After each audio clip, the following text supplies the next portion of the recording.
I'm pretty sure I'm gonna have to re-record this. Today I'm showing you how to make this mini junk journal with the cover, the trim, and some page ideas. And stick around because at the end of this video, I have a big announcement. Here we go, y'all.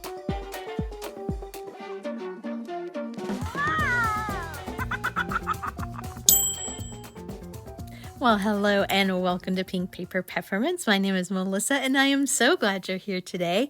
I am using this pattern paper from my March kit to make a mini kite junk journal. It is going to be super quick and easy and I think you're going to like it.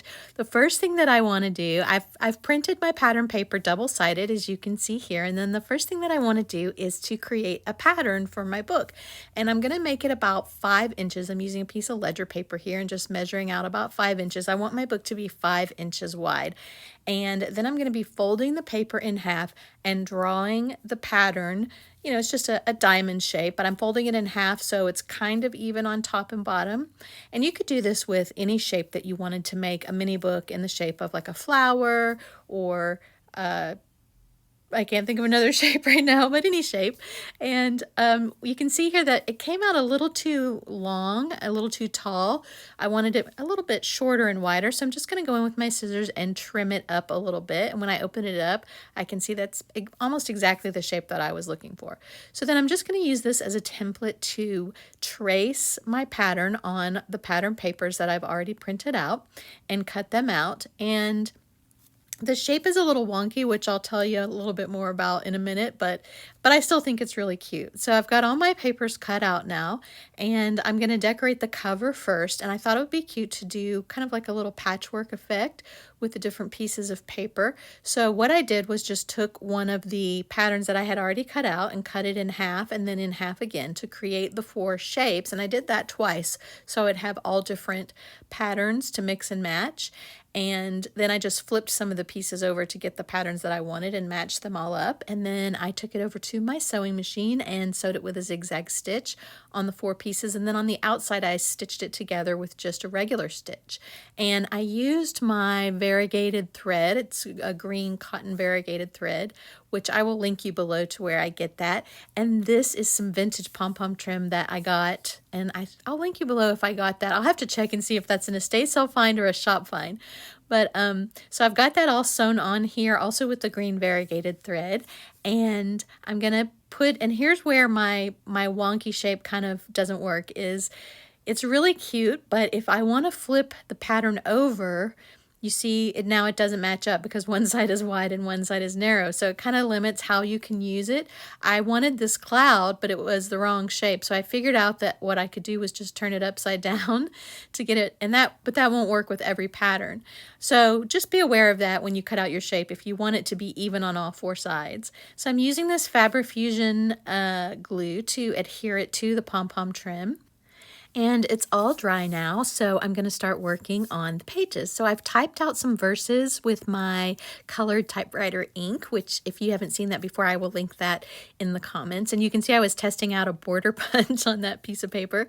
And I've cut the verses into strips, and I'm going to glue those on. And I'm just using a pen. It's an Inkjoy pen, which I'm not sure was the best choice. I think I just grabbed what was closest to outline my pieces of paper. And then I added some sequins to the clouds and some little stitch marks around the clouds, and that's going to be the inside cover. And now I'm ready to do another page, and I'm using some word art strips from my word art set that goes with this collection. And I've just done a similar thing. I've cut the words into little strips and attached them to the page here. And now I just want to distress them a little bit. So I'm taking some sandpaper, and it doesn't really matter what grit that you use. I think this is a more coarse grit, but if it's more coarse, then just do it more lightly. And if it's very fine, you might have to put a little more elbow grease into it. But basically, I'm just roughing up the edges. And the way the printer prints the ink, it's the paper, you have a white core essentially. You've got ink on top of white paper. So when you run your sandpaper over it, you get these really nice white lines, which I love. And so I've done that around the edges. I've done the page and the edge of the page. And now I'm going to attach this silk flower with a little nest of some of that leftover variegated thread to the side. But before I do that, I wanted to put some sequins or some confetti on. And I'm using this matte medium by Liquitex, and I'm just going to do a really, really light coat with a foam brush over the whole page, just really thin, not completely covered, but just here and there so that the confetti just sticks to certain places. And it would have been better to put a piece of paper down, but I get excited and so I just started shaking it on there and it went everywhere. So you can see it's all stuck to the page now, and I've sewn my flower and thread on, and I added some pom-pom trim to just one side of the page, which I decided to do that for the pages. Just if I'm going to add trim, I'm just going to do it on one side so it doesn't get too bulky. And so now I'm going to work on the next page, and you can see I'm having that issue there where I have to flip it, or I can't flip it, I should say. So for my next page, I wanted to use these labels from the kit and some ledger paper. So I'm just kind of playing with the layout for that. The words are again from the word art from the kit. And I'm going to use the chunky glitter again on the label. So I'm just adding that to the label and just kind of trying to keep it really thin. And I did try to use some paper underneath this time, but it still went everywhere. That's okay. So then I have this little game piece, this vintage game piece that I want to use, but I want to rough it up with some sandpaper as well. And then I also have some white gesso, which you can't really see it, but it's on my finger. And I'm just going to wipe that over to kind of knock back the color of that game piece because the blue doesn't really go with it exactly. So I'm just adding a little bit of that gesso and then some more chunky glitter because I didn't quite get enough the first time, and then attaching everything with just a tiny bit of glue stick, and then I'm going to sew it on. And you can see that I've done that here, and I sewed right through that game piece. I did kind of have to hand crank it when I went over it, but it worked. And now I'm using these gelatos from Faber-Castell, and I have no idea if I'm saying that right. I'm not good at pronunciations of some of these art supplies. So it's kind of like a solid watercolor, and I'm not using it with water though. I'm just kind of blending it with my finger, and it gives a really pretty sheen. I think it's called metallic icing is the color. And then I have this vintage handkerchief that I'm going to attach around the edges of the kite page and sew it on. So I've done that here and just used that same green variegated thread, and there is my page. And I really liked how that one came out. I loved the juxtaposition of that vintage fabric with the shiny confetti. So I printed out some pattern paper on a transparency, and then I typed a scripture in pink typewriter ink on this piece of paper and cut it in the kite shape. And now I'm just trimming it. I was lining it up to make sure the words that I wanted were in the cloud, and then I'm trimming it all up. I was going to make it a page, and then I decided it would be a good shaker page, and I accidentally hit the high-speed button on this clip, so I'm really sorry that that one was kind of random.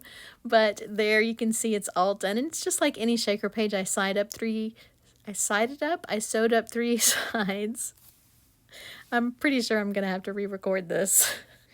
Okay, I sewed up 3 sides, inserted the confetti, and then sewed up the third side. Okay, so I've cut out a little rainbow pattern from that ledger paper because I want to make a little stackable rainbow here, and I've added a book page, and I'm trimming out some word art and just kind of designing it and deciding how I want everything to lay out. And I think I change it several times before I actually decide on the order of the paper. And I've sewn the rainbows together with that green thread again, and now I'm just using my sandpaper to distress the edges of the rainbow and of the word art, and I'm attaching it again with that Fabric Fusion. I usually use Fabrifix, but I couldn't find it, so I used this one instead.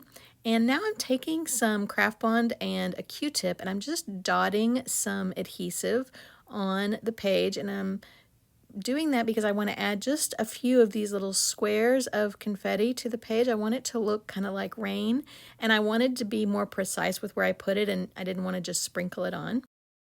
So that's why I did it that way. And Then the last final touch is I'm going to add a little bit of glitter, and I still had some adhesive on the page from the Q-tip, so I'm just adding that on to give it just a little bit more sparkle. And I thought that was the final touch, but then I added some vintage lace on the bottom of the rainbow as well.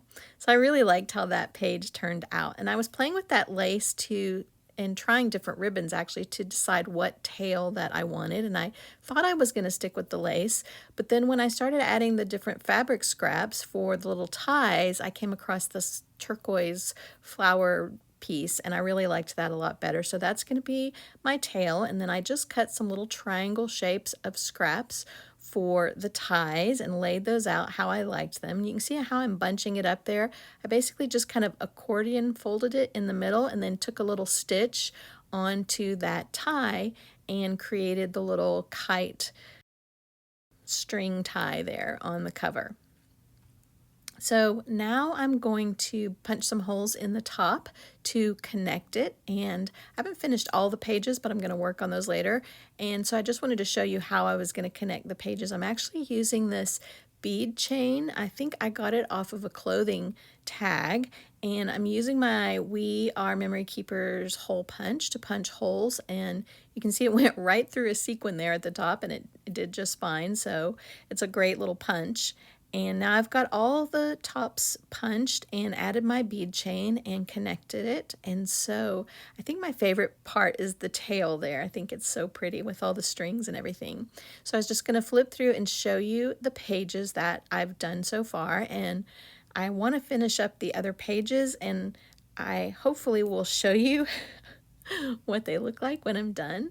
If I forget, remind me on Instagram or something that I still haven't shown you. This is a page that I did off camera, and it was a lot of fun. I just used one of the stickers from the set, and I had a little circle of crochet that didn't turn out right, and I used that kind of as the base, and then I added some eyelet lace around the edge. There's our shaker page.